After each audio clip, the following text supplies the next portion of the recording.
Hello dear friends, welcome to PST chemistry. आज का हमारा टॉपिक है एप्लीकेशंस ऑफ इंडक्टिव इफेक्ट।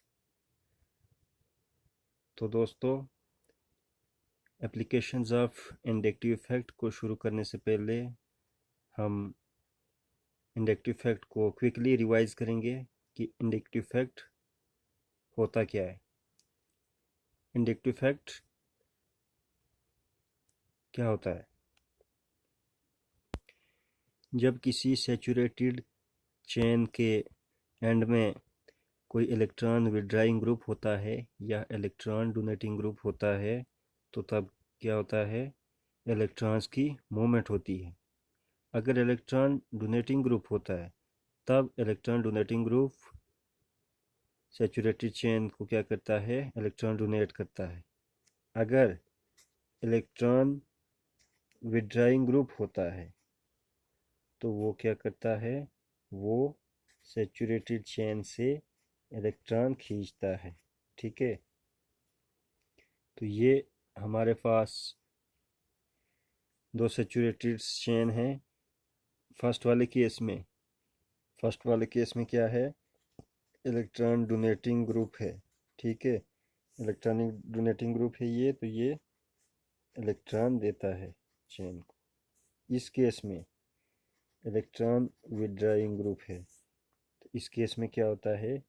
जो इलेक्ट्रॉन की मूवमेंट होती है वो इस साइड होती है, क्योंकि इलेक्ट्रॉन विड्राइंग ग्रुप हमेशा इलेक्ट्रॉन खींचता है अपनी तरफ, और इलेक्ट्रॉन डोनेटिंग ग्रुप जो है वो इलेक्ट्रॉन देता है। ठीक है, तो इस केस में, पहले वाले केस में, जिसमें इलेक्ट्रॉन्स डोनेटिंग ग्रुप होता है, इसको हम प्लस आई इफेक्ट कहते हैं।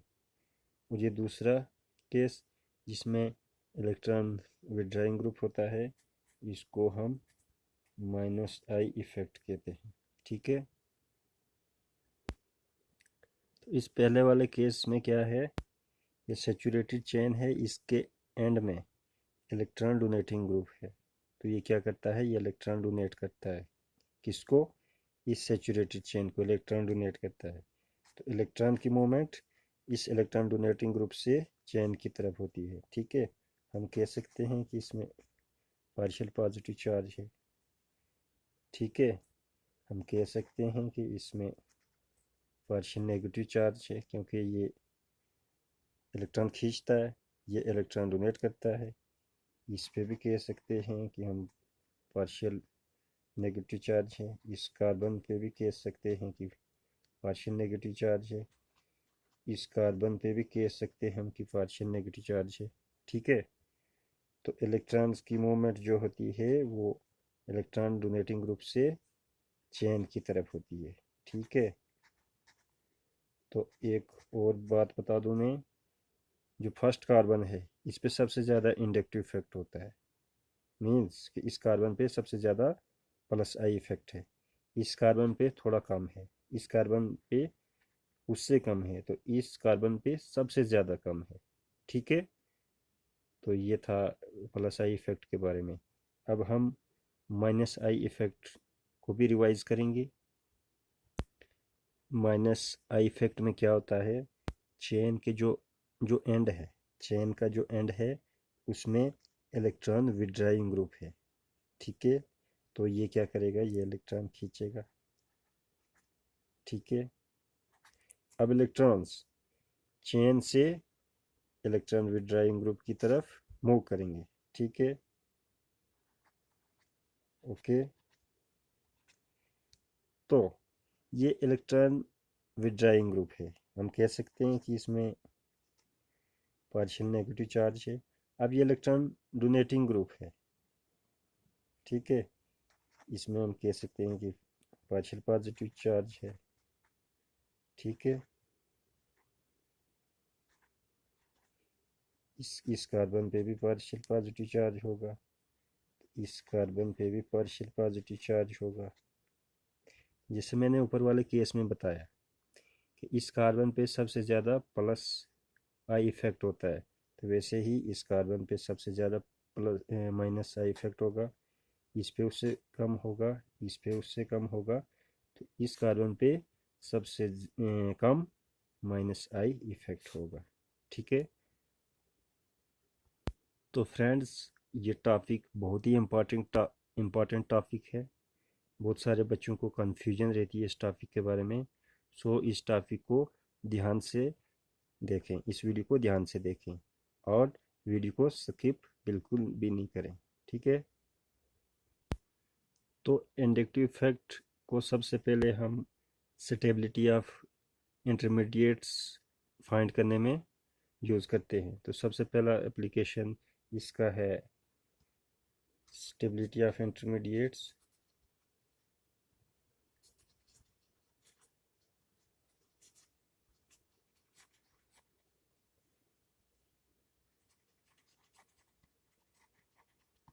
ठीक है, तो स्टेबिलिटी ऑफ इंटरमीडिएट्स में सबसे पहले आ गया कार्बोकेटाइन।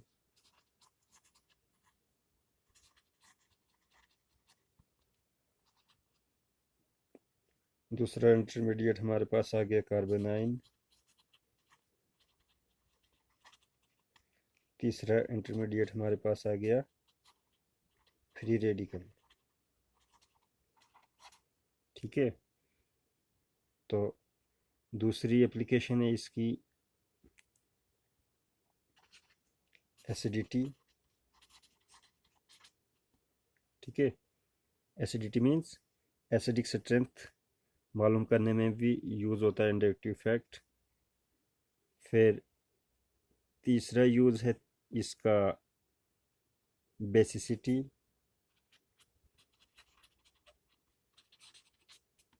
मीन्स कि बेसिक स्ट्रेंथ को मालूम करने में भी मदद करता है हमें इंडक्टिव इफेक्ट।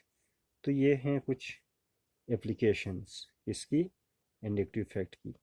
तो सबसे पहले हम स्टेबिलिटी ऑफ कार्बोकेटाइन पढ़ते हैं। ठीक है, हमारे पास ये कार्बोकेटाइन है और इसमें ये जो ग्रुप है चेन के एंड में जो ग्रुप है वो इलेक्ट्रॉन डोनेटिंग ग्रुप है। इस केस में क्या होता है, ये ग्रुप इलेक्ट्रॉन डोनेट करेगा। ठीक है, इस इलेक्ट्रॉन डेफिशिएंट कार्बन को क्या करेगा, इलेक्ट्रॉन डोनेट करेगा। ठीक है, ये भी हमारे पास कार्बोकेटाइन है, लेकिन इसमें ये जो ग्रुप है ये इलेक्ट्रॉन विड्राइंग ग्रुप है। तो ये क्या करेगा, इस कार्बन से इलेक्ट्रॉन्स खींचेगा। इस केस में क्या होता है कि ये जो कार्बोकेटाइन ये कार्बन है ये इलेक्ट्रॉन डेफिशिएंट है। जब इलेक्ट्रॉन डेफिशिएंट है तो इलेक्ट्रॉन डोनेटिंग ग्रुप इसको इलेक्ट्रॉन डोनेट करता है। जब इलेक्ट्रॉन डोनेट करता है तो यहाँ पे जो इलेक्ट्रॉन्स डेंसिटी होगी वो क्या होगी, ज़्यादा होगी। ठीक है, मीन्स इलेक्ट्रॉन डेंसिटी इंक्रीज होगी इस केस में। इलेक्ट्रॉन डिफिशिएंट है, जब इसको इलेक्ट्रॉन्स मिलेंगे तो इलेक्ट्रॉन्स की कमी कम हो जाएगी, इलेक्ट्रॉन डेंसिटी बढ़ जाएगी। तो इस केस में क्या होता है, ये इलेक्ट्रॉन डोनेटिंग ग्रुप जो है वो स्टेबिलिटी को बढ़ाता है। हम कह सकते हैं कि कार्बोकेटाइन की स्टेबिलिटी को इलेक्ट्रॉन डोनेटिंग ग्रुप क्या करता है, बढ़ाता है। अब इस केस में -I इफेक्ट में देखते हैं हम। इसमें ये कार्बन ऑलरेडी डेफिशिएंट है तो इससे और ये इलेक्ट्रॉन खींचने की कोशिश करेगा। ठीक है, तो यहाँ पे तो और इलेक्ट्रॉन डेफिशिएंसी होगी। तो ये हम कह सकते हैं कि -I इफेक्ट जो कार्बोकेटाइन को क्या करता है, लेस स्टेबल करता है। ठीक है, इस केस में जो इलेक्ट्रॉन डेंसिटी होती है वो डिक्रीज होती है। Electron density decreases. क्यों डिक्रीज होती है, क्योंकि ये इलेक्ट्रॉन विड्राइंग ग्रुप जो है वो इलेक्ट्रॉन खींचता है। ठीक है, हम कह सकते हैं जो स्टेबिलिटी ऑफ कार्बोकेटाइन है, ठीक है, हम कह सकते हैं कि जो स्टेबिलिटी ऑफ कार्बोकेटाइन है वो डायरेक्टली प्रोपोर्शनल किसके है, +I इफेक्ट के। ठीक है, हम क्यों ये कहते हैं, जैसे मैंने अभी यहाँ पे बताया कि ये इलेक्ट्रॉन डेफिशिएंट जो कार्बन है, डेफिशिएंट है इलेक्ट्रॉन्स में, अगर कोई ग्रुप उसको दे रहा है इलेक्ट्रॉन्स, इट मीन्स वहाँ पे इलेक्ट्रॉन की कमी को पूरा कर रहा है, इलेक्ट्रॉन्स की डेंसिटी वहाँ पे इंक्रीज हो रही है, तो इट मीन्स कि कार्बोकेटाइन को इलेक्ट्रॉन डोनेटिंग ग्रुप स्टेबलाइज कर रहा है। ठीक है, और ये इस केस में जो इलेक्ट्रॉन विड्राइंग ग्रुप है, ये इस इलेक्ट्रॉन डेफिशिएंट कार्बन से इलेक्ट्रॉन खींचने की कोशिश करता है, मीन्स कि ये इलेक्ट्रॉन डेंसिटी को क्या करता है, डिक्रीज करता है यहाँ पे। ठीक है, इसके पास पहले ही इलेक्ट्रॉन नहीं है, तो ये और इलेक्ट्रॉन खींचेगा इससे, तो इलेक्ट्रॉन डेंसिटी डिक्रीज हो जाएगी और ये लेस स्टेबल होगा। ठीक है, ऐसा कार्बोकेटाइन जिसमें माइनस आई इफेक्ट होगा वो लेस स्टेबल होगा। ठीक है, हम ये कह सकते हैं कि इलेक्ट्रॉन डोनेटिंग ग्रुप जो है वो कार्बोकेटाइन को क्या करता है, स्टेबल बनाता है। ठीक है, उसको स्टेबलाइज करता है। और इलेक्ट्रॉन विड्राइंग ग्रुप जो है वो कार्बोकेटाइन को क्या करता है, लेस स्टेबल करता है। ठीक है, अगर कोई चीज़ ज़्यादा स्टेबल होती है, तो वो लेस रिएक्टिव होती है। ठीक है, तो ये कुछ इंपॉर्टेंट पॉइंट्स हैं। ठीक है, कोई चीज़ जब ज़्यादा स्टेबल होती है इट मीन्स वो लेस रिएक्टिव होती है।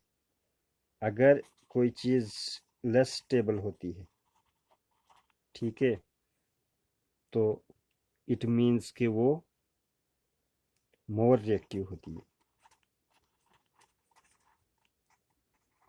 ठीक है, अब हमारे पास कुछ ये कार्बोकेटाइंस हैं। ठीक है, ये कार्बोकेटाइंस है प्राइमरी कार्बोकेटाइन, ये कार्बोकेटाइन आया सेकेंडरी कार्बोकेटाइन, ये कार्बोकेटाइन आया टेरिशरी कार्बोकेटाइन। ठीक है, अब हम यहाँ से स्टार्ट करते हैं। इस कार्बोकेटाइन में क्या है, 3 इलेक्ट्रॉन डोनेटिंग ग्रुप हैं, ये मिथाइल ग्रुप, ये मिथाइल ग्रुप और ये मिथाइल ग्रुप। ये 3 इलेक्ट्रॉन डोनेटिंग ग्रुप हैं, मीन्स 3 ग्रुप्स इलेक्ट्रॉन डोनेट करते हैं, किसको, इस इलेक्ट्रॉन डेफिशिएंट कार्बन को। इट मीन्स यहाँ पे इलेक्ट्रॉन डेंसिटी ज़्यादा होगी, तो इसका मतलब ये सबसे ज़्यादा स्टेबल होगा। ठीक है, अब इस केस में ये जो इलेक्ट्रॉन डेफिशिएंट साइट है, इसको 2 electron donating group electron donate करते हैं। ठीक है, इस केस में इलेक्ट्रॉन डेंसिटी थोड़ी कम होगी, इसको 2 इलेक्ट्रॉन डोनेटिंग ग्रुप हैं, इसको 3 थे, तो ये इससे लेस स्टेबल होगा। ठीक है, तो ये जो थर्ड है इसमें एक ही इलेक्ट्रॉन डोनेटिंग ग्रुप है, तो ये इससे लेस स्टेबल होगा। अब ये जो है ये सबसे लेस स्टेबल होगा। ठीक है, क्यों लेस स्टेबल होगा, क्योंकि इसको इलेक्ट्रॉन डोनेटिंग ग्रुप कोई है ही नहीं। हम कह सकते हैं कि टेरशरी जो कार्बोकेटाइन है वो जब सबसे ज़्यादा स्टेबल है, उसके बाद सेकेंडरी आया, उसके बाद प्राइमरी आया। ठीक है, अब हमारे पास ये दूसरी एग्जांपल है, हमने देखना है कि इन 3 कार्बोकेटाइंस में सबसे ज़्यादा स्टेबल कौन है। तो इसका मैं बता देता हूँ, अगर रिंग साइज ज़्यादा होगा तो वो कार्बोकेटाइन ज़्यादा स्टेबल होगा। ठीक है, इसमें आपने इस केस में आपने रिंग साइज देखना है, तो इस कार्बोकेटाइन का रिंग साइज सबसे ज़्यादा है, इट मीन्स ये सबसे ज़्यादा स्टेबल होगा। ठीक है, फिर उसके बाद इस कार्बोकेटाइन का जो साइज़ है, मीन्स रिंग साइज है, वो इससे छोटा है, इट मीन्स के इससे कम स्टेबल है ये, और इसमें सबसे कम रिंग साइज है, इट मीन्स ये सबसे कम स्टेबल है, सबसे लीस्ट स्टेबल है। तो इन 3 स्ट्रक्चर्स में हम कह सकते हैं कि 2 सबसे ज़्यादा स्टेबल है, उसके बाद 1। ठीक है, ये जो नंबर 2 पे जो कार्बोकेटाइन है ये सबसे ज़्यादा स्टेबल है, उसके बाद नंबर 1 पे जो कार्बोकेटाइन है वो उससे कम स्टेबल है। तो सबसे कम स्टेबल कौन है, जो नंबर 3 पे कार्बोकेटाइन है। ठीक है, इसका रीज़न यही है कि इसमें रिंग